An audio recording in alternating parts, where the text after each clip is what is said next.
Sean todos ustedes bienvenidos a esta 10ª gran ponencia del segundo ciclo de conferencias virtuales, aportes del Departamento a la Salud en el contexto de la pandemia por COVID-19. A nombre de nuestra jefa del Departamento de Atención a la Salud, la maestra María de los Ángeles Martínez Cárdenas, y de las jefaturas de las áreas de investigación, les damos la más cordial bienvenida y agradecemos su compañía a lo largo de todas las sesiones. Para la ponencia del día de hoy tenemos como invitado a un gran profesor, un gran ser humano y actual jefe de área, me refiero al doctor Mario Mandujano, quien nos hablará sobre COVID, post-COVID, long COVID. Y antes de presentarles la trayectoria profesional de nuestro invitado, les recordaré la dinámica con la que se ha venido trabajando a lo largo de este ciclo, el cual consta de que nuestro ponente presente su tema y posteriormente existirá un tiempo de preguntas en donde esas preguntas, comentarios, felicitaciones o sugerencias, ustedes las podrán realizar por medio del chat y yo se las haré llegar a nuestro invitado para que las pueda responder.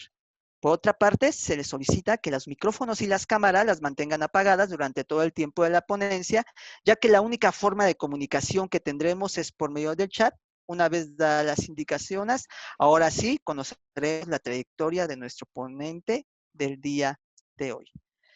Voy a proyectar su currículum para que lo podamos ver. Y bueno, el doctor Mario Antonio Mandujano Valdés tiene el grado de médico cirujano por la UNAM, es especialista en otorrinolaringología por la UNAM, tiene la maestría en rehabilitación neurológica por la UAM y además de eso es doctor en antropología física por la Escuela Nacional de Antropología e Historia. Tiene diferentes reconocimientos, lo hicimos de manera muy breve porque además no acabaríamos de leer su gran currículum del doctor Mario Mandujano, entre ellos es profesor e investigador de la UAM Xochimilco, es miembro honorario de la Sociedad Húngara de Medicina de Rehabilitación y es miembro de la Academia Nacional de Medicina, así como pertenece al Sistema Nacional de Investigadores en el nivel 1. Entonces, vamos a darle la bienvenida al doctor Mario Mandujano, quien nos compartirá este tema de COVID, post-COVID, long COVID. Doctor Mario, le cedemos los micrófonos y sea usted bienvenido. En primer lugar, muchas gracias al comité organizador y particularmente a nuestro conductor estrella, por supuesto al auditorio que gentilmente tiene el valor y el ánimo de estar aquí a pesar del ponente. Ponemos por favor el PowerPoint. La siguiente, por favor. El título ya lo dijo Fernando. Tenemos que reflexionar acerca de algunas consecuencias. Siguiente, por favor. ¿Qué es lo que ha sucedido? Surge una pandemia de un virus diferente que tomó al mundo entero por sorpresa. Vamos a ver un poco de números. Son cifras de hace 3 días. Por desgracia, ya cambiaron. Infectados confirmados en el mundo, casi 45 millones. Muertes, más de 1 millón. En México, casi 900,000 casos totales, de los cuales se han recuperado 650,000 y han fallecido cerca de 90,000. Pero la pregunta que nos hacemos es, ¿realmente se han recuperado los, entre comillas, recuperados? Veamos algunas situaciones y problemas. Siguiente, por favor.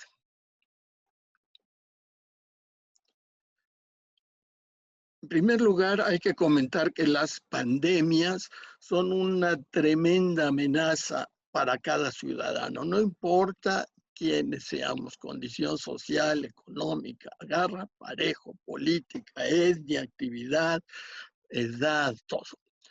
Pero también es una amenaza o es un obstáculo al papel que la ley tiene para regular el comportamiento, sea público o sea privado, de las personas.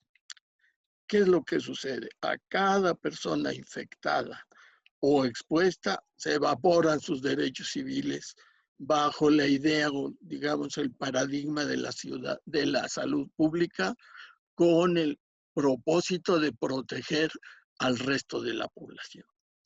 Se convierten a los pacientes infectados o potencialmente infectados, se convierten en una amenaza, inclusive en un peligro social.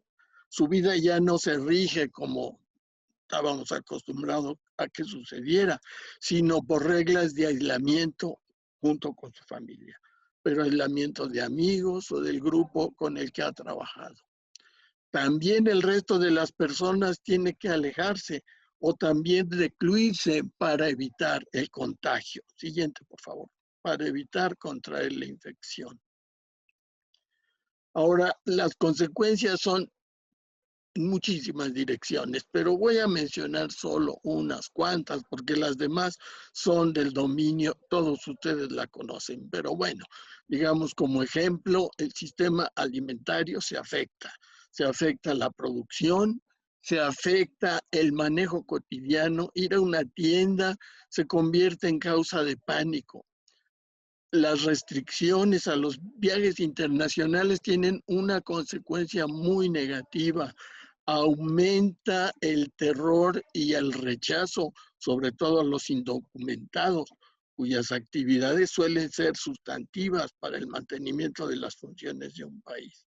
Ya mencionamos, se acabaron las relaciones interpersonales, se saturan los servicios, los hospitales COVID, se llenan en todos sus niveles, tienen que generar, tienen que improvisar áreas que no eran terapia intensiva, tienen que construir nuevos hospitales, tratar de capacitar a personal que no tiene la trayectoria, digamos, la trayectoria como intensivistas. En la vida normal de los hospitales, pues naturalmente en los hospitales COVID se cierra todo otro tipo de atención. Pero en otros hospitales también se suspende todo lo programado, todo lo electivo, sean consultas, sean cirugías, todo se retrasa, los manejos en urgencias, etcétera.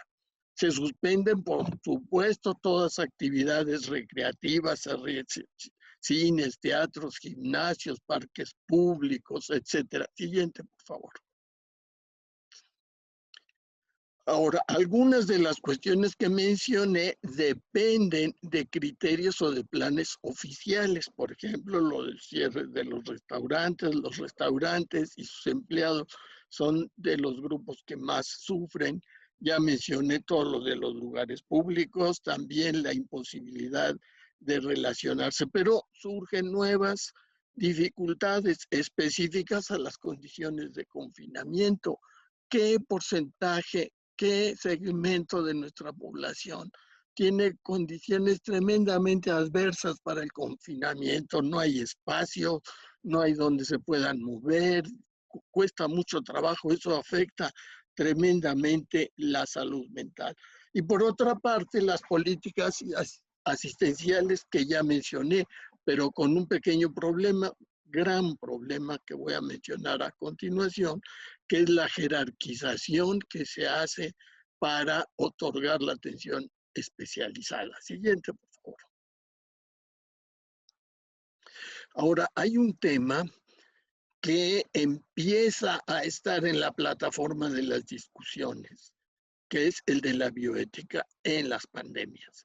Las pandemias, por derecho propio, implican el cambio de la bioética.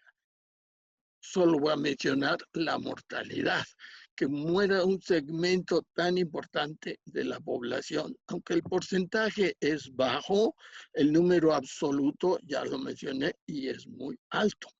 El tema es tan extenso que solo se pueden tocar algunos aspectos y yo estoy seguro que en corto plazo vienen discusiones profesionales, discusiones más formales. Y uno de ellos es en el contexto de las enfermedades transmisibles.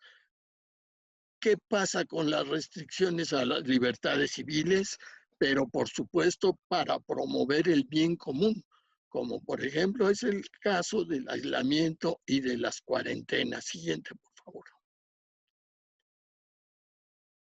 Ya han surgido informes, el Comité de Bioética en España ya hizo unos señalamientos que no los puedo mencionar, entre otras razones, porque no los conozco a detalle, pero la priorización de recursos sanitarios. Ya mencioné que hay áreas que se cierran, áreas que se abren, se hacen criterios para aceptar o rechazar pacientes, que a veces funcionan a la maravilla y otras no tanto.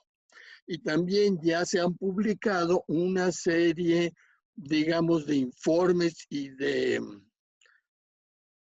reglamentos, por llamarlo de alguna manera, para contribuir algunas orientaciones, para contribuir a la toma de decisiones en cuanto a la implementación de medidas terapéuticas del cuidado de los pacientes. Siguiente, por favor.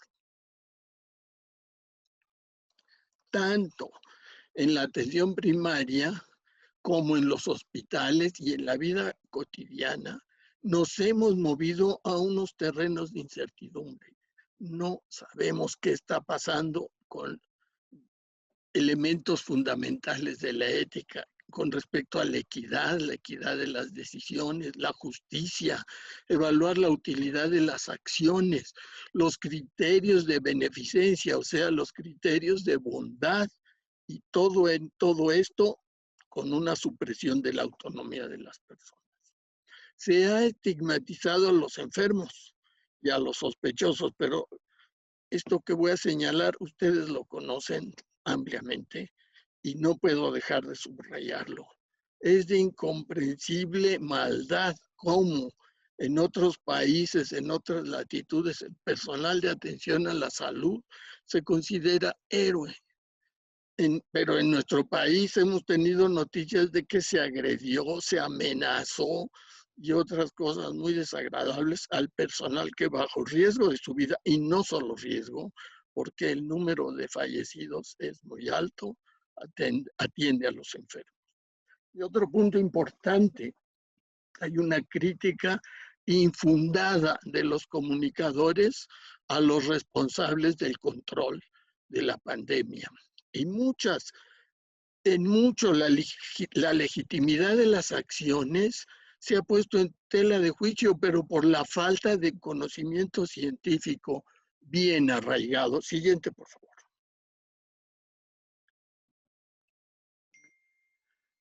Vamos a comentar un poco acerca de las variedades, los criterios, las formas de confinamiento.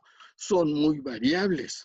Van desde el generalizado por indicaciones gubernamentales para un sector muy extenso de la población, hasta la cuarentena de individuos asintomáticos porque estuvieron en contacto con personas bajo riesgo. También hay el aislamiento voluntario de los casos que se meten a su casa y se encierran en su recámara o en el cuarto de donde, hasta el estrictísimo aislamiento de los pacientes admitidos en los pacientes en los hospitales con diagnóstico del COVID-19. Siguiente, por favor. Ustedes conocen, y no voy a insistir, la tragedia de Sófocles, Antígona. Y no insisto porque es una tragedia, pero seguramente que ustedes tienen idea. Y ahí la categoría central, la línea central de esa tragedia se refería a los rituales funerarios, que yo trato de llevarlos en correspondencia con lo que se está manejando en la pandemia. Los rituales funerarios, al margen de la religión que se profese, desaparecieron o se vieron muy restringidos. El hecho de adaptarnos a una nueva normalidad, a una suspensión de ordenamientos, no sé si debería ser legales o por costumbre, vigentes en los derechos básicos como poder juntarse por un motivo tan dramático como una muerte y otros que ya mencioné. Pero aquí a lo que me quiero referir es la restricción en todos los eventos funerarios. Además, que por momentos ha habido una insuficiencia de las empresas funerarias. Un poquito más adelante voy a mencionar experiencias de las pandemias de la historia, en donde era imposible poder dar sepultura, poder recibir los últimos auxilios en los religiosos. Tenían que deshacerse los cadáveres en donde fuera, hacían hoyos especiales o los echaban al río, unas cosas así. Afortunadamente no estamos en esa situación, pero ha sido difícil para personas que, desgracia, me ha tocado conocer, que batallan mucho para encontrar qué van a hacer con su difunto. Y esto tiene una consecuencia muy importante. No hay una oportunidad, a lo mejor alguna la hay, para elaborar el duelo, y eso genera un inmenso dolor y muchos problemas de salud mental. Pero ni modo, los funerales fueron y siguen siendo una fuente muy importante de contagios. Siguiente, por favor. Un poco ya lo mencioné, que se podía tomar decisiones, la misma persona enferma podía tomar decisiones de qué querían hacer cuando falleciera, decidir sobre qué ritos funerarios, si se incinera, si se sepulta. La experiencia aquí es distinto. Nadie, entre comillas, es una exageración, pero digamos, nadie tuvo la oportunidad de elaborarlo. En muchas ocasiones simplemente se entregaba a los familiares las cenizas del difunto. Ahora bien, cada ciudad se rige por reglas y procedimientos especiales que regulan esos procesos, pero se ven tremendamente restringidos. Y bueno, pues hay consenso que así tendrá que ser, y es sabido por todos muy a nuestro pesar. Siguiente, por favor. Aquí vemos una imagen para que podamos un poco contextualizar. Este es un libro que escribió este autor, que es muy conocido en la literatura, y se llama Diario del Año de la peste en Londres de 1640, 1635, en que hay una tremenda correspondencia con todo lo que está sucediendo, cómo lo describe y cómo recomienda la prevención. Entonces, debemos de considerar qué sucedió antes de que se establecieran las medidas de cuarentena. Pues todos sabemos cómo se dio una tremenda explosión numérica de enfermos y de muertes. Y ahora, ¿qué es lo que ha sucedido posterior a la distensión? Todo el mundo lo conoce, o tal vez mejor que nosotros. ¿Dónde quedó la conciencia social? En este país hay cuando menos 5,000 personas contagiadas. Y bueno, pues la experiencia de las pandemias de otros tiempos fue, en cierta manera, guardando límites y proporciones muy similares a lo que está sucediendo. A futuro, los comités de ética deberán eh, considerar en profundidad el análisis de todas estas situaciones para que de una manera equilibrada, consciente, tal vez consensuada, se puedan tomar medidas con respecto de la seguridad, tanto en cuanto a contagios como a las perspectivas clínicas y terapéuticas. Y todo esto requiere un abordaje ético global. Siguiente, por favor. ¿Cómo podemos interpretar la indisciplina social, que es un hecho? ¿Acaso es una rebelión? Ya se hartaron de estar 6 meses encerrados y salen a la calle a hacer lo que sea. Fiestas por todos lados. Y no es solo de nuestras colonias populares. Recién apareció en internet una fiesta de 600 personas en Berlín que tuvo que disolver la policía. Al decir de manifestaciones diversas, me refiero a cuando se juntan para ir a protestar por una razón o por otra. Nadie lleva al mínimo elemento de protección. Y hay una negativa a cumplir con las recomendaciones, todas las que ya conocemos. Siguiente, por favor. Ahora, un ejemplo. Aquí está, en los medios sociales se publicó un partido de béisbol en que ganó el partido de quienes lo apoyaban. Claro que no se hizo esperar la ola de contagios. Cuando tenían en Ciudad Obregón un número bajo, después de este evento deportivo se disparó tremendamente. Siguiente, por favor. Ahora vamos a reflexionar un poco más acerca de los casi 90,000 muertos. Son ¿Qué significa eso? 90,000 familias desintegradas. Muere el padre o muere la madre, se pierde el soporte económico de la familia, quedan desprotegidas. Yo conozco, y no son pocos, parto de los huérfanos, si murieron los padres, padre y madre, o si nada más era uno en la familia y ese es el que fallece, pues ya se van los niños con una tía o con la abuela o quien sea. Ahora, al interior de la familia, el dolor de alguien que contagió a su familiar y que falleció no se ha podido resolver. En pocas palabras, siguiente por favor, ya no está bien el aspecto de la salud mental de la comunidad. Aquí hay una imagen personal que me atrevo a presentarla porque ha estado en los medios.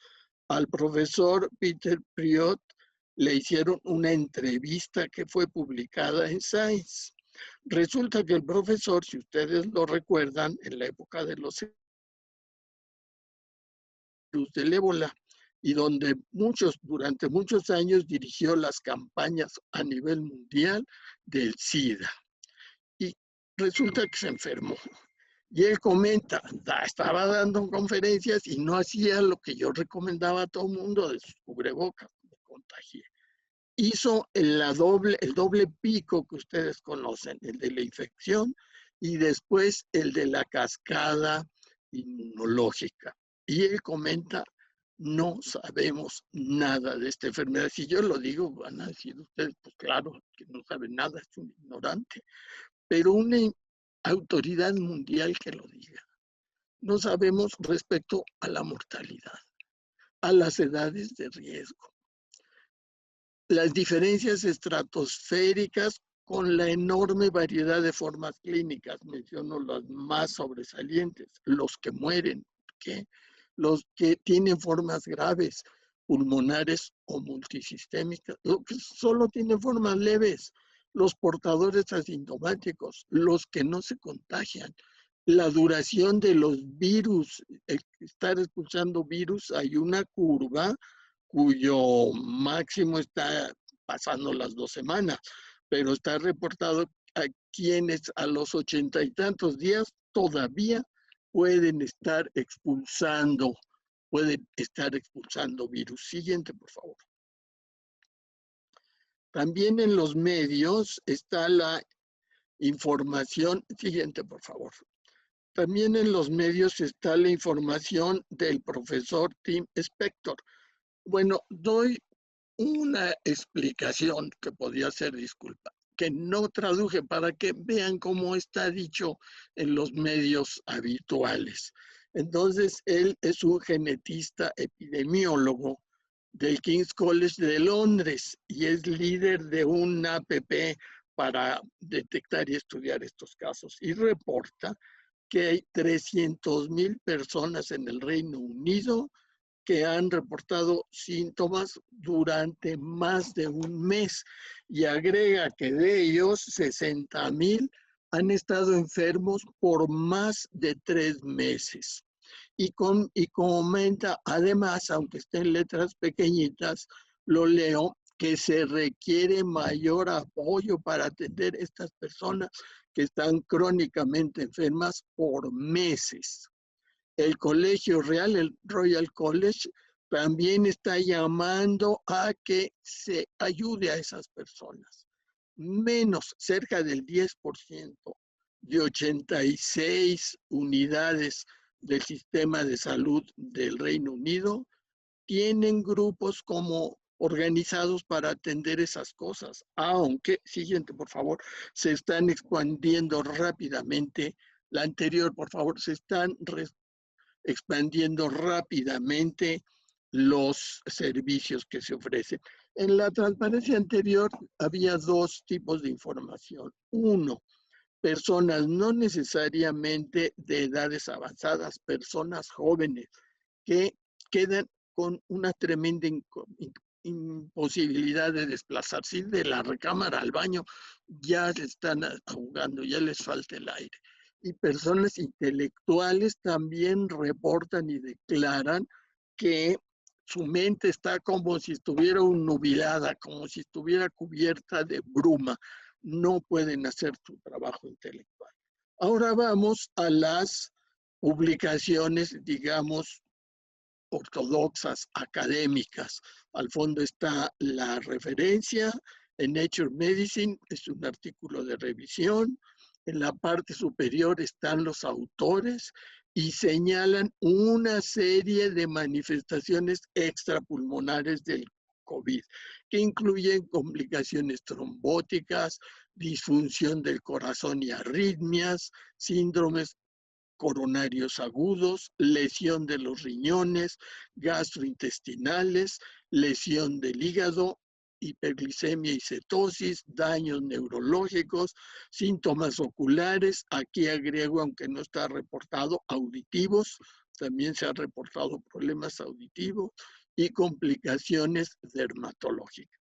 Han avanzado en los mecanismos a los que no voy a profundizar, pero parece que hay un consenso de que algunas proteínas del virus interactúan con unos receptores, el AC2, que se encuentran en una serie de tejidos del organismo que vamos a detallar un poquito más y producen un daño viral directo de todos los tejidos que producen alteraciones en los endotelios, inflamaciones trombóticas, una malísima regulación de la respuesta inmunológica, mala adaptación, por supuesto, de todo lo que se relaciona con esos receptores y sus vías, que todos ellos parece ser que contribuyen a las manifestaciones extrapulmonares. Y esto llama a la necesidad como una prioridad de desarrollar estrategias de investigación. Siguiente, por favor. Tenemos también, siguiente, pasamos la siguiente, por favor. Luego se suele atorar esto. Aquí es una magnífica ilustración, pero de base científica. Aquí al fondo está la referencia también publicada en el Science.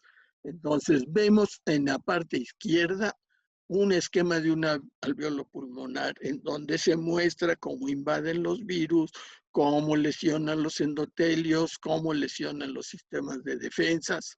La anterior, por favor. Y bueno, están claramente señalados, estaban señalados en el esquema cómo están afectados todos los órganos, el cerebro, los ojos, los oídos, los pulmones, la tráquea, la garganta, los intestinos, los riñones. ¿Y cómo se manifiestan? Se manifiestan por una fatiga extrema, un cansancio, dolor de cabeza, dolores articulares y otros síntomas muy importantes. Algunos mecanismos de invasión. Todo mundo hemos escuchado la anosmia, o sea, la falta de olfato. No es un síntoma trivial, no es un síntoma aislado.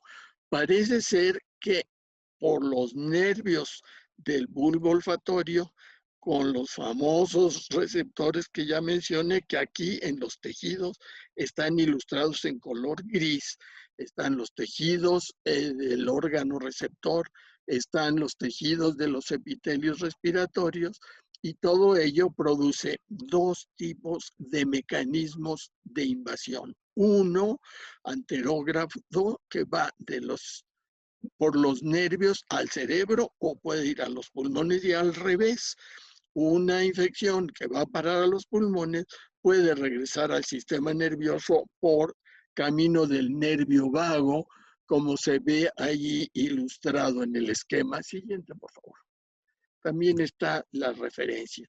Y aquí, un poco a mayor detalle, vemos cómo entran por los receptores del sistema olfatorio, caminan por el nervio olfatorio y van a dañar las estructuras nerviosas con las rutas que ya mencioné. Siguiente, por favor. Que aquí también las tenemos esquematizadas. La segunda vía es una infección local en los epitelios respiratorios y por vía retrógrada van a parar al sistema nervioso y por vía al revés, anterógrafa, ya también lo mencioné. Siguiente, por favor.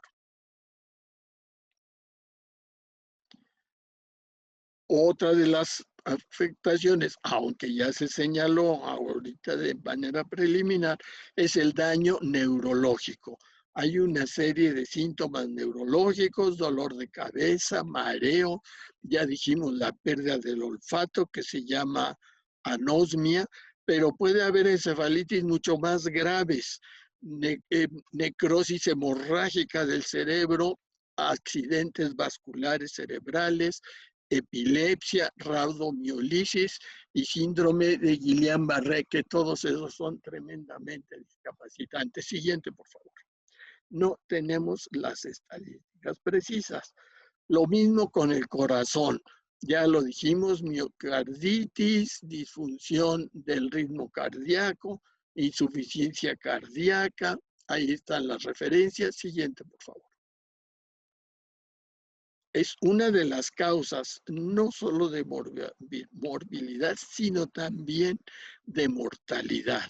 Y vemos cómo si la infección se complica o se prolonga, después de la infección viene la alteración pulmonar y por alteración extrema del pulmón o por comunicación directa se afecta el corazón. Y aquí también lo vemos ilustrado en la parte inferior de la transparencia y se puede manifestar simplemente por las enzimas de lesión como si hubiera un infarto, las enzimas que se generan, pero también algunos otros evidencias como el electrocardiograma o la insuficiencia cardíaca. Siguiente, por favor.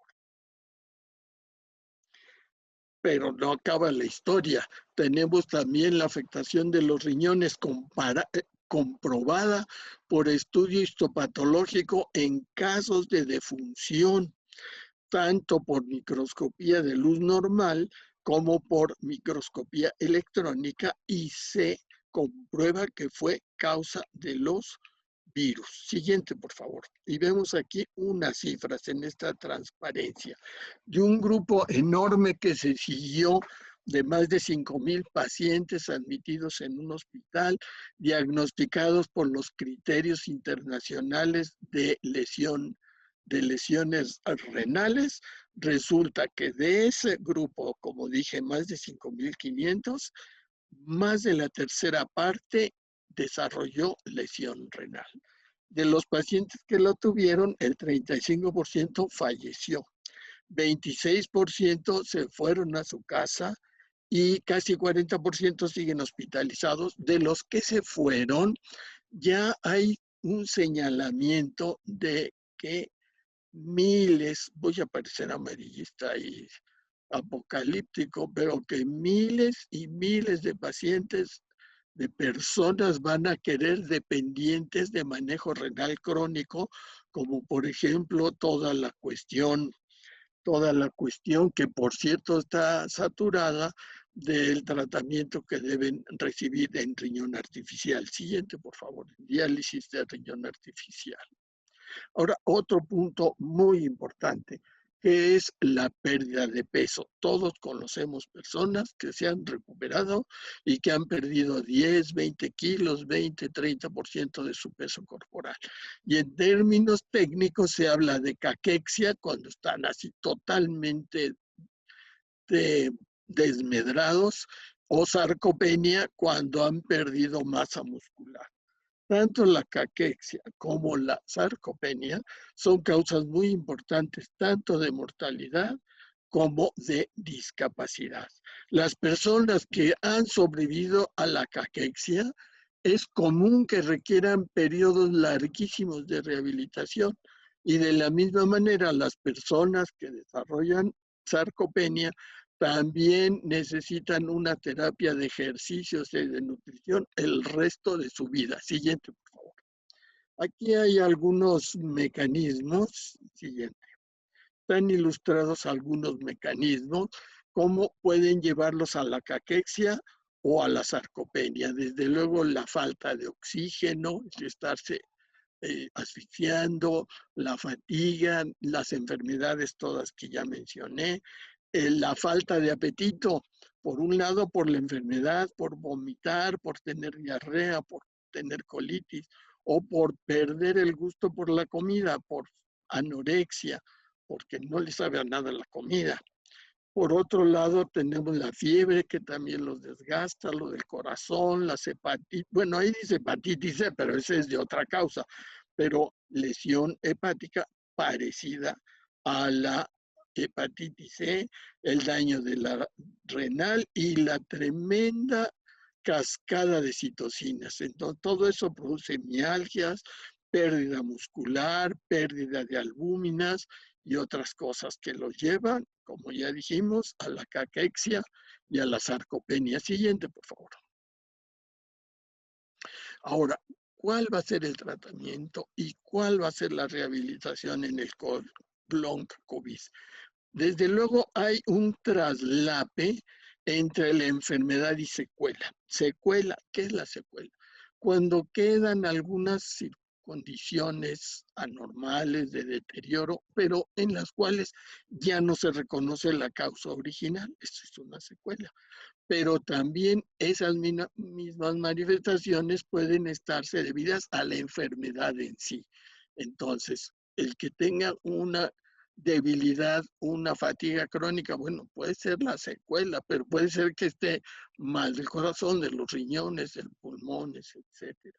Entonces, en todo ello, daño neurológico, todo esto ya fue mencionado. Por un lado, requieren una sospecha clínica, no nada más que quedó muy cansado, que no se puede levantar. Requieren un diagnóstico preciso y precauciones. Manejo en casa, si está con una nefropatía, o sea, una afectación del riñón muy importante, una arritmia cardíaca grave, insuficiencia cardíaca, manejo en casa o en medicina de primer contacto, o si requiere tratamiento especializado, ¿dónde se va a atender? Hay las posibilidades de lograrlo. Siguiente, por favor. Ahora, ¿hay alguna relación? Aquí me llamó la atención hacer esa correlación entre la anosmia, o sea, la falta de olfato, la ageusia, o sea, la falta del gusto, o sea, del sabor, y la rehabilitación nutricional. El tema es del dominio de los nutriólogos, pero podemos mencionar algunas cosas. Y una muy importante, la pérdida del olfato y del gusto puede ser recuperable si hay rehabilitación. Se ha planteado como hipótesis que hay células madre, es de los pocos lugares la vía olfativa y el sistema límbico en donde permanecen las células madres. Y por una, digamos, una estimulación bien llevada, pueden recuperarse. Ahora vamos al otro extremo. La caquexia y la sarcopenia requieren rehabilitación. ¿Las podemos juntar? Podemos juntar la rehabilitación del gusto y del olfato con la recuperación nutricional. Desde luego, una alimentación bien balanceada, pero tiene que ser agradable al sistema límbico, que motive a la persona, que le abra el apetito, que tenga sabores intensos, que tenga sabores variados, frutas, pero fumadas, por llamarlo de alguna manera, bien condimentadas. Solo sin tratar de influir en las preferencias y en las costumbres de las personas, quiero hacer dos prevenciones. Una, la alimentación vegana no cubre esos requisitos. En opinión personal, no va a ayudar para una buena recuperación nutricional. Y otra precaución con los orgánicos, hay que recordar que predominan los transgénicos, que el etiquetado no está bien reglamentado y que el costo de una alimentación orgánica, mejor dicho, de la producción, tiene un costo ecológico más grande. Siguiente, por favor.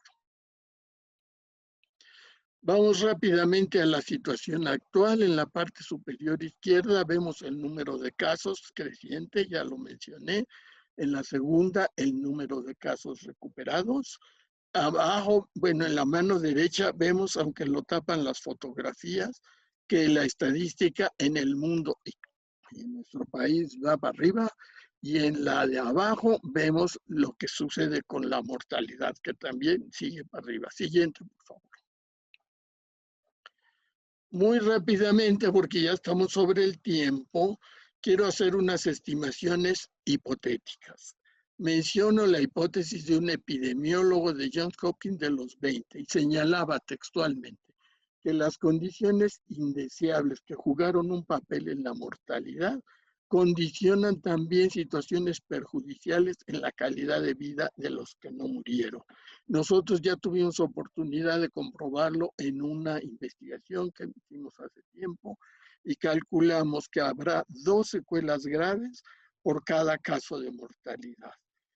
Se ha generado la información que 1 de cada 20 recuperados en el Reino Unido tiene ese problema. Entonces, si en México tenemos 90,000 defunciones, esperaríamos 180,000 casos crónicos de long COVID y coincide un poco con la cifra del Reino Unido, que nos daría una cantidad de 200,000. Siguiente, por favor.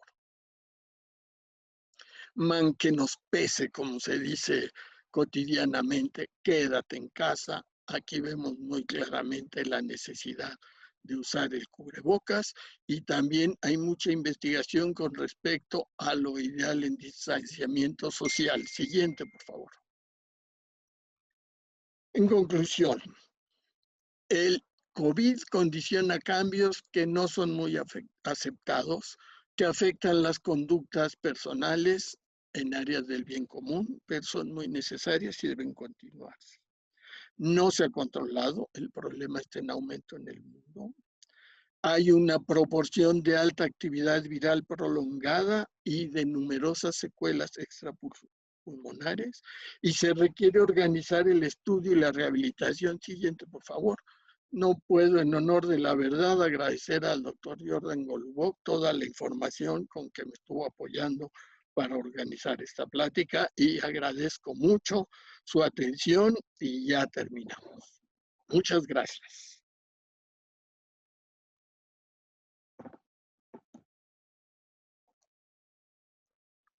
Muchas gracias, apreciado doctor Mario. Y pues bueno, si me lo permite, vamos a pasar a la parte de preguntas. Tenemos por aquí una pequeña pregunta que va de Javier Mendoza para todo. Bueno, Javier Mendoza, perdón. Felicidades al doctor Mandujano, excelente exposición. Y tiene una pregunta, dice, ¿cuál es la diferencia entre los infectados graves y los asintomáticos para desarrollar las enfermedades señaladas? Problemas neurológicos, corazón, enfermedad renal, etcétera. Bueno, muchas gracias por la pregunta. En realidad, sí se ha dicho que los de baja sintomatología pudieran pasar al estado crónico, pero personalmente no lo pienso así, porque depende de qué tan grave fue la agresión a sus diversos tejidos. Entonces, pienso que todos los asintomáticos y los de cuadros muy leves no van a caer en el caso del long COVID, sino los que estuvieron en terapia intensiva son los principales candidatos, los que tienen cuestiones de morbilidad. Por ejemplo, en azúcar, hay quienes no eran diabéticos y se hacen diabéticos, o los que eran diabéticos y se hacen de muy difícil control, o los que no tenían hipertensión o era leve y se hace grave. Entonces, para concretar, seguramente que los asintomáticos, los de afectación leve, no van a caer en esto, pero los de factores de morbilidad alta y los que estuvieron en terapia intensiva tienen una probabilidad mucho mayor de 1 en 20. Bien, gracias, doctor. Si Tiene... no contesto bien, me insisten. Ok. No, al contrario, doctor, tiene aquí muchas felicitaciones de parte de la doctora María Elena Contreras. También dice, estimado doctor Mandujano, lo felicito por su exposición tan fluida, clara y bien documentada. De Sergio también le agradece por la plática. Por ahí Leonor Sánchez también tiene felicidades, doctor Mandujano, excelente conferencia. ¿Hay alguna estadística sobre la secuela más prevalente? No, pero yo me imagino que va a brincar en primer lugar por el lado de los riñones. Personas que yo he conocido, oye, ¿cómo estuviste? No, pues estuve 3 meses en cama por mis riñones. pero creo que va a ser por los riñones y por la dependencia a oxígeno de los que tuvieron enfermedad pulmonar. He tenido algunas consultas que no saben qué hacer, no saben cuánto quitarse el oxígeno, no saben qué tanta actividad pueden hacer, porque no mencioné las precauciones, que tampoco es de que pónganse a caminar y hacer ejercicio, porque qué tal que tienen una arritmia, qué tal que están con problemas de los riñones. Entonces estamos en un panorama un poco complicado. Muy bien, doctor. Otra pregunta dice Alberto y dice, ¿podría haber secuelas en neuropatías? Sí, no, todas las que mencioné, las neurológicas, el Guillain-Barré, yo ya conozco casos que han quedado con Guillain-Barré, que es una polineuropatía, pero pues la falta de concentración, los que sienten que tienen nubilado el cerebro, puede ser una fase transitoria y aguda y que rápido se componga, pero puede ser que haya un daño un poco más profundo. Excelente. Octavio Patlán pregunta, ¿hay información sobre los pacientes reinfectados de COVID? Miren, ese es un tema de los más difíciles. Yo no tendría una opinión. Los casos reinfectados no, no hay tantos, sí ya los hay, pero no puedo opinar, pero yo tengo ese defecto que digo cosas aunque no tenga toda la información. Puede ser que no tuvieron y que luego se infectan y lo tienen. O puede ser que estén en el caso crónico, porque puede fluctuar el síntoma. Por lo pronto, hay dos precauciones. Uno, aunque se hayan recuperado, tienen que seguir usando el cubreboca, porque como les dije, pueden estar echando virus hasta casi 3 meses. Y porque, supuesto el caso que sea tan cierto, un alto riesgo de reinfección, pues para que no se reinfecten. No, las medidas generales son las mismas, todas las precauciones, pero no tengo el dato exacto. Ok. Otra pregunta la realiza Ro y dice, ¿cuál es su estimado en tiempo para volver más a la normalidad? Uy, no tengo la menor idea. Nomás pensemos en los españoles, ya se lanzaron en sus medidas restrictivas hasta mayo. Entonces, mucho dependerá de que haya una vacuna y que nos sea disponible, porque si hacemos las cuentas, primero tendrán que ir al personal de la salud, después tendrán que ir para los de alto riesgo. Bueno, ahí yo me cuento, pero quién sabe si los demás la van a alcanzar y cuándo. Entonces, ahorita hay que pensar que esto va para largo y no hacernos falsas expectativas que ahora sí ya para febrero o para marzo ya me voy a poder ir libremente a donde sea o hacer todo lo que se me pegue la gana, como se diría vulgarmente. Muy bien. Nos pregunta también Marco Antonio Mendoza. ¿Sabe usted si el sistema de salud tiene planeado una estructura de rehabilitación para pacientes long COVID? Deliberadamente no toqué el punto para no irme a meter en líos. No tengo la información. Yo espero que a corto plazo se pueda hacer alguna estrategia para abordar el problema. No tengo la información, sé por las redes sociales que han estado apoyando a personas, mandándoles tanques de oxígeno, concentradores de oxígeno, cosas así, pero en los términos en lo que nos están dando la línea los ingleses, yo creo que es un reto, es una asignatura pendiente. Ok. Gracias, doctor. Bueno, quiero agregar algo. Esto va a ser un campo importantísimo para la medicina de primer contacto, que puedan establecer las vías de canalización. Para los médicos generales va a ser un campo extraordinario de responsabilidad ética y profesional. Perdón por interrumpir, conductor.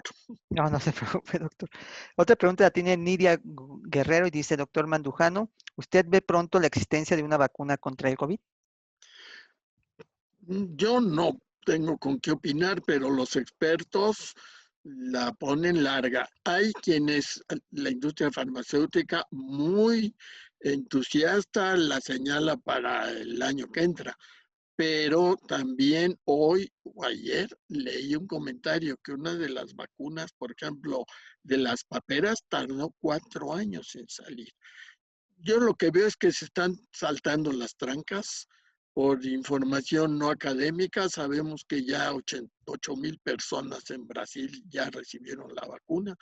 O sea, se están saltando las etapas, las están, no saltando, pero acelerando.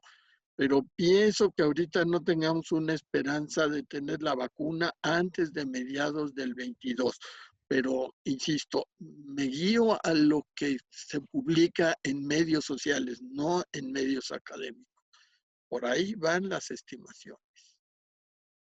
Muy bien, doctor.